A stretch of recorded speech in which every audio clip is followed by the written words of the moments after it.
Olá, seja bem-vindo a mais um vídeo aqui no canal e no vídeo de hoje eu vou trazer duas atualizações da minha carteira para vocês. Já tem tempo que eu não posto vídeo aqui no canal, então a carteira está bem desatualizada aí e hoje então vou trazer duas atualizações. A primeira delas eu gravei no dia 25 ou 26 de maio, se não me engano. Eu não postei naquela data porque eu fiz um teste com uma câmera e eu não achei que ficou 100%, eu tinha desistido de postar. Porém, depois eu vim assistir, eu gostei muito do conteúdo, achei que mesmo assim valia a pena postar, então eu vou trazê-la hoje. Então o primeiro vídeo que vocês vão ver agora na sequência vai ser, a primeira atualização que vocês vão ver, vai ser lá de maio, finalzinho de maio.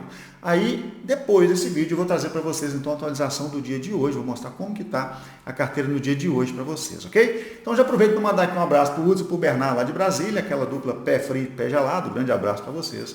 E agora vamos embora para o vídeo. Olá pessoal, seja bem-vindo a mais um vídeo aqui no canal e no vídeo de hoje eu vou fazer a reavaliação da minha carteira. Já tem 3 meses que eu fiz a última vez, foi dia 3 de março, na verdade, vai fazer 3 meses aí na semana que vem, mas eu já estou antecipando um pouquinho aqui e vou realocar alguns ativos, vou escolher algumas empresas para tirar e outras para colocar e vou também rebalancear as minhas empresas, então a minha carteira.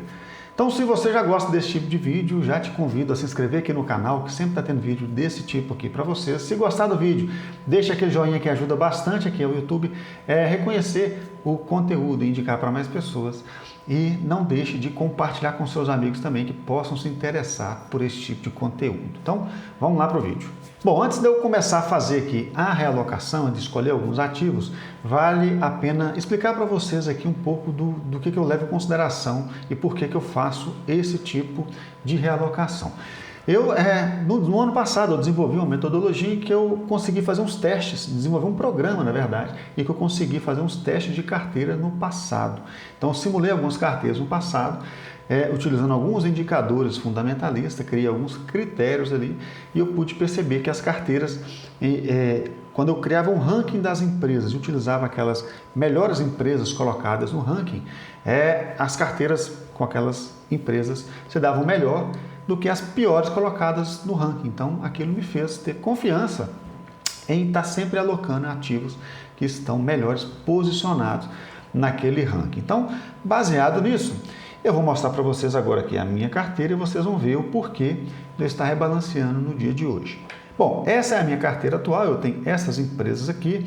Para quem já fez o curso vai saber, eu divido em 2 tipos de empresas, eu separo primeiro aqui em 2 categorias, que é empresas financeiras e empresas não financeiras. E isso tem uma razão de ser por conta de alguns indicadores, né? As empresas financeiras nem sempre divulgam alguns indicadores que as outras empresas divulgam, então eu separei para poder comparar indicadores, né, que todas elas divulgam. Por exemplo, aqui no ranking das empresas em geral, né, todas elas divulgam esses indicadores aqui. Já no caso das empresas financeiras, todas elas divulgam esses 4 indicadores, mas nem todas divulgam os outros indicadores, por isso que eu separo. Então, eu faço 2 tipos de avaliação, gero 2 rankings, né? Usando esse ranking aqui das empresas em geral, que já está atualizada para o dia de hoje, né? Essas empresas, essas aqui são as melhores colocadas, em teoria são as empresas que eu deveria ter na minha carteira no dia de hoje. E eu preciso explicar para vocês que eu tenho mais alguns filtros além desse, né? O ranking é só o primeiro filtro, o mais importante, mas agora eu começo a filtrar liquidez, eu começo a filtrar empresas por valor de mercado, né? Eu não quero só empresas muito pequenas, nem muito pouco líquidas. Eu também filtro aqui por setores, né? Eu vejo a concentração da minha carteira, não quero concentrar muito em um setor específico, enfim. Esse ranqueamento é a primeira etapa e tem mais algumas etapas que eu sigo e eu vou fazer um pouquinho dessas 2 etapas, dessas outras etapas aqui, para dar uma noção para vocês e vocês vão ver quais são as 2 empresas que eu vou escolher para colocar na minha carteira a partir da data de hoje. Eu ordenei aqui as minhas empresas, as empresas da minha carteira, né, pela posição no ranking e eu percebo aqui, olha, se eu tenho 10 empresas não financeiras, eu estou vendo que 4 delas estão fora das melhores posições lá do ranking. Então, são elas que são as candidatas a sair da minha carteira e eu trocar por outras 4 empresas que estejam dentro das 10 melhores posições do ranking, né? Claro que tem aqueles outros filtros que eu falei com você que eu vou fazer também. E depois eu vou fazer da parte financeira, eu vou pegar as empresas financeiras e avaliar também, baseado no ranking das empresas financeiras, que é um ranking diferente, separado, mas a ideia é a mesma. Agora então eu venho aqui no ranking, eu percebo que a primeira empresa bem colocada que eu não tenho na minha carteira é a RSul.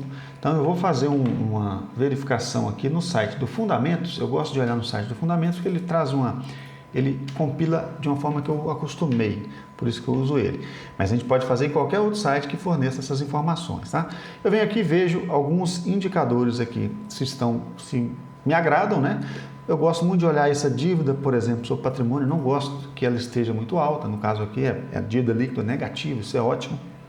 A empresa deve 9 milhões, mas ela tem disponibilidade aqui 47 milhões. Isso é muito tranquilo. Então, uma empresa que está com alguns números legais, ela tem aqui o ativo crescente, patrimônio crescente, né? Teve alguma dificuldade no passado e se reestruturou, isso é uma coisa muito boa, na minha opinião, eu gosto desse tipo de empresa. Vejo que a receita dela vem crescendo, o EBIT também, o lucro também, então tá uma empresa muito legal de se ter. Porém, tem um detalhe nessa empresa que me faz não querer ter, e é um dos filtros, por isso que eu até peguei ela para mostrar esse filtro aqui para vocês. Pessoal, voltei até a tela para mim aqui para dar um recado muito importante. Nada do que eu disser aqui, pessoal, se reflete uma recomendação de investimento, ok? Eu estou mudando a minha carteira, comprando empresas que eu conheço, sei dos riscos que elas representam, sei do risco que ela representa na minha carteira, eu sei muito bem o que eu estou fazendo. Não entendam como recomendação para vocês, tá? Quando eu mostro o ranking ali para vocês, são as melhores empresas, na minha opinião, e lembrando que ainda tem alguns filtros para fazer, talvez na hora de comprar mesmo, né? Eu até exclua alguma delas. Mas o mais importante de tudo é vocês entenderem que não é uma recomendação, eu não tenho nem autorização para fazer isso, ok? Então vamos voltar para o vídeo. Vim aqui agora para a tela vou entrar no meu home broker aqui, olha, que aqui a gente vai ver e eu vou trazer para você o porquê, né? Vou mostrar para você porquê que eu não vou comprar a RSul. Quando eu jogo aqui, ó, RSul 4 fracionário, né, que é o caso que eu compraria agora, eu vejo que se eu quisesse comprar essa empresa agora, eu teria que pagar R$ 67,25, R$ 67,25, né? Contra, se eu fosse vendê-la agora, eu teria que vender por R$ 64,50. Está dando quase R$ 3,00 aqui, R$ 2,75. Olha, R$ 2,75 dividido por R$ 64,50, por exemplo, só para a gente fazer para ter uma noção, nós estamos falando que eu teria que abrir mão de 4,2% se eu precisasse vender essa empresa por algum motivo. Então, é um tipo de empresa que tem muito pouca liquidez, para resumir, então eu não quero ela na minha carteira. Eu até aceito algumas empresas assim.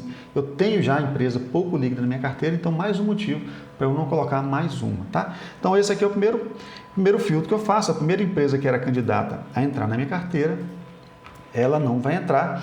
Aí eu filtro ela aqui, olha, jogo aqui do lado, aqui tem algumas empresas que eu faço um filtro forçado aqui, não é nenhum tipo de regra, receita para vocês, tá? Não é para vocês seguirem isso aqui, é coisa que é pessoal, é minha.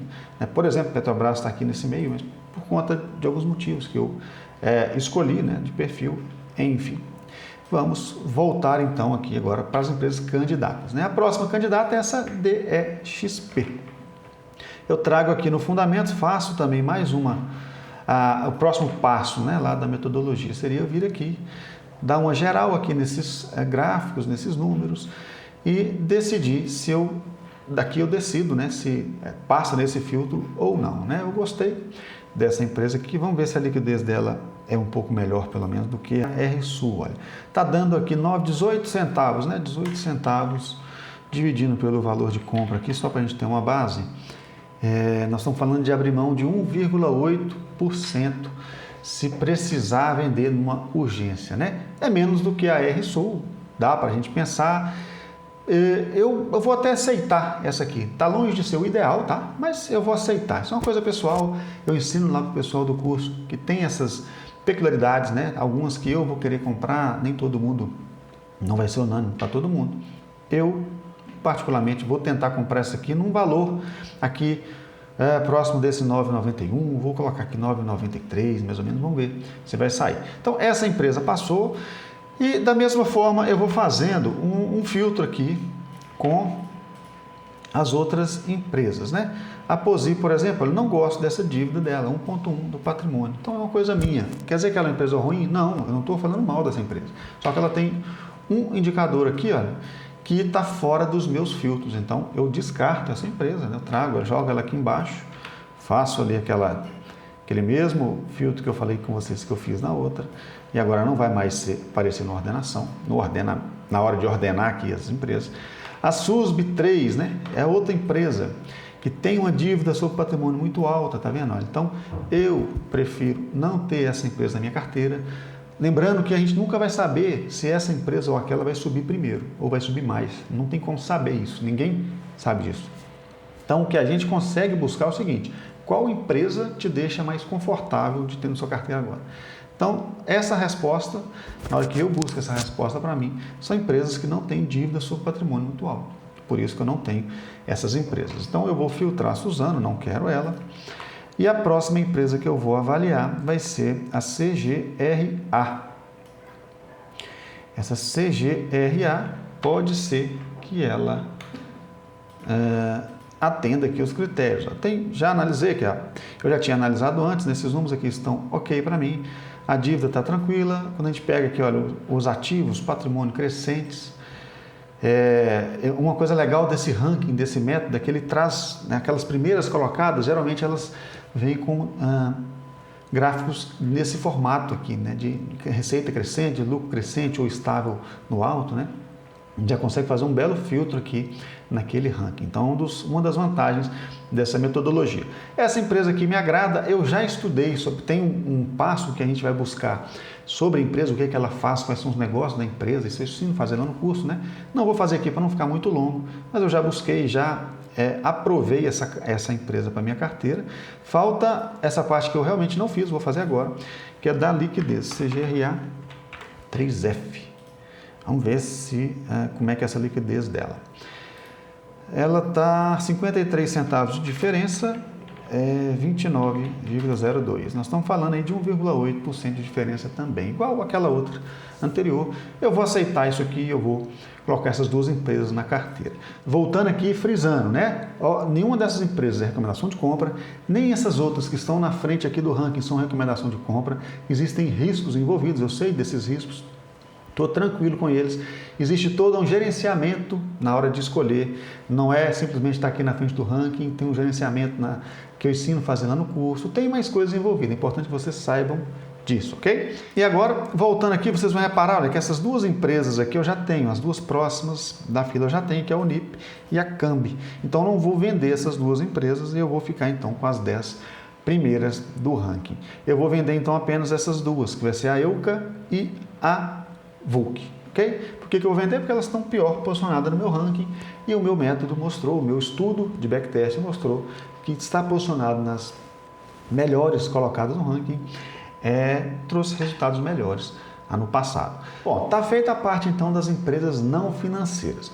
Nas empresas financeiras, eu estou posicionado em Banco do Brasil, ABCB e Itaúsa. Então, eu estou com a segunda, quarta e a sexta colocada. Em teoria, eu teria que estar com a BASA, como eu quero 3 financeiras na minha carteira, eu deveria estar com a BASA, Banco do Brasil e BGIP. Por que eu não estou com elas e não vou mudar para elas?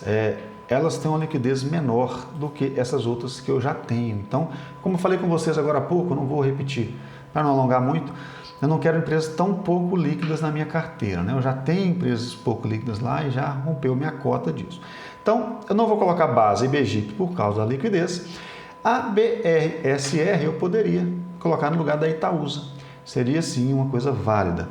Como está só uma posição de diferença e às vezes de um dia para o outro, pessoal, só do fato da empresa subir ou cair, pode fazer elas mudarem de posição. Então, não dou tanta importância para uma troca dessa, de uma posição só. Então, eu prefiro não trocar. Vou manter a Itaúsa e não vou colocar BRSR, tá? Eu fiz a análise dessas empresas aqui, olhei os gráficos delas, todas elas são realmente empresas boas, gráficos crescentes, tá? Poderia fazer essa troca sim, mas um perfil meu, prefiro não trocar. Antes da gente ir lá para o home broker para fazer as operações, tem mais uma coisa que vale a pena eu falar para vocês. Eu vou falar sobre o rebalanceamento agora. Vocês já viram que eu vou realocar duas empresas, né? Vão sair duas, vão entrar outras duas. Agora, além disso, eu vou rebalancear as outras empresas, né? Então, aqui, olha, eu sei que eu tenho que ter, são 13 empresas, eu tenho 34 mil para dividir entre elas, eu tenho que ter 2.600 em cada uma, né? Só que tem empresas que estão agora com, por exemplo, olha, posição atual. Tem empresa com R$ 3.600, empresa que subiu muito, né? Tem empresa que está abaixo da média, 2.200, por exemplo, que é essa aqui, MTSA. Eu vou querer comprar um pouco dessa empresa e vender um pouco dessas que estão fora, para no final das contas elas ficarem todas ali com 2.600 mais ou menos, né? Aqui na planilha eu já tenho até uma fórmulazinha que me ajuda, me mostra qual a quantidade que eu preciso comprar ou vender de cada empresa. Eu vou começar então vendendo a Vulc 3, essa é a primeira aqui da fila. Eu tenho nela, deixa eu ver quantas são aqui embaixo, olha, eu tenho 188, então uma parte vai ser no mercado comum, no mercado cheio, e a outra parte vai ser no fracionário.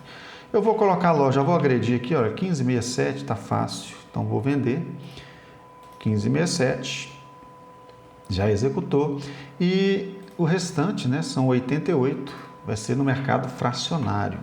Então, Vulc F, quantidade 88, qual que é o preço? Vamos ver aqui como que ela está no fracionário. 15,68, né? Deixa eu ver, mas aí eu não vou conseguir vender tudo, 15,64. Vou deixar aqui o 15,70. Quem sabe pega daqui a pouco aí. Depois eu volto para ver. Sim. De volta aqui agora, então, já feitas as compras e as vendas que eu precisava, já rebalancei minha carteira, todas as empresas estão com 2.600 aproximadamente. Troquei as duas empresas que eu queria, que estavam piores colocadas no ranking, para duas empresas melhores colocadas. E agora segue uma nova carteira, uma nova aba aqui. Eu vou acompanhar o rendimento dessa carteira agora, aos poucos. Espero que tenha dado para entender, seguir aí o raciocínio. Basicamente, eu troquei as empresas piores colocadas do meu ranking pelas melhores e rebalanceei a carteira. E agora estou pronto aí para mais 3 meses, deixando a carteira, o mercado rolar, a carteira aí evoluir, torcendo para que ela venha subir. E se ela vier cair, a gente tem algumas coisas, algumas decisões para tomar aí, algumas melhorias que a gente pode fazer, aproveitando algumas oportunidades se surgirem. Bacana? Grande abraço para vocês, espero que tenham gostado. Deixa aquele joinha aí no vídeo e até o próximo vídeo. Bom, então agora que vocês viram essa atualização que eu fiz da carteira, né? Eu troquei alguns ativos, rebalanceei. Agora eu vou mostrar para vocês como que essa carteira está hoje, na data de hoje, dia 19 de junho, 20 dias depois, 25 dias depois daquela última atualização. Bom, vocês podem ver aqui, eu coloquei a CGR e a DXP, elas estão aqui, e a carteira atualmente está rendendo 5,16%, considerando a cota desde o início. Aqui do lado tem, olha, resultado da carteira usando a reserva de oportunidade. Isso aqui é uma coisa legal de eu falar. Qual que é a diferença dessas duas cotas, né? Imagina aqui comigo, vamos voltar aqui para mim, que nós vamos pensar o seguinte. Imagina a Petrobras. A Petrobras está custando R$30, por exemplo. A gente vai lá e compra 1.000 ações da Petrobras a R$30. A Petrobras caiu a R$20, a gente comprou mais 1.000 ações da Petrobras a 20, ou seja, nosso preço médio agora está 25. Imagina que a Petrobras agora voltou para R$30. Se a gente considerar a nossa carteira como um todo, todos os nossos aportes, né, a gente está ganhando ali, do nosso preço médio, que é 25 até os 30, a gente está ganhando aí 20%. Mas se a gente considerar a cotação da Petrobras, desde o início do dia que a gente começou a investir, quanto que ela valorizou? Ela não valorizou nada, ela começou a 30, foi a 20, depois voltou a 30, né? Então, essa é a diferença. Quando vocês virem aqui, essa cota, esse rendimento aqui em cima de cota, significa olhar só o preço ali da Petrobras, como se fosse isso. E essa rentabilidade aqui já está considerando que a gente fez novos aportes, comprando a Petrobras mais barata, por isso que a rentabilidade aqui vai ser geralmente maior. E essa rentabilidade aqui de baixo é quando eu considero essa reserva de oportunidade. Eu estou colocando todo o dinheiro que eu disponibilizei para comprar ações aqui nesse bolo. Uma parte dele rendeu na reserva, que considero aqui Selic para esse cálculo, e outra parte rendeu essa carteira de ações aqui, por isso que na média, né, fica um resultado diferente em cada uma dessas 3 rentabilidades. Bacana? Espero que tenham gostado do vídeo. Se gostou, deixe aquele joinha, compartilhe com seus amigos que gostam de investimentos, principalmente em ações, e vejo vocês no próximo vídeo.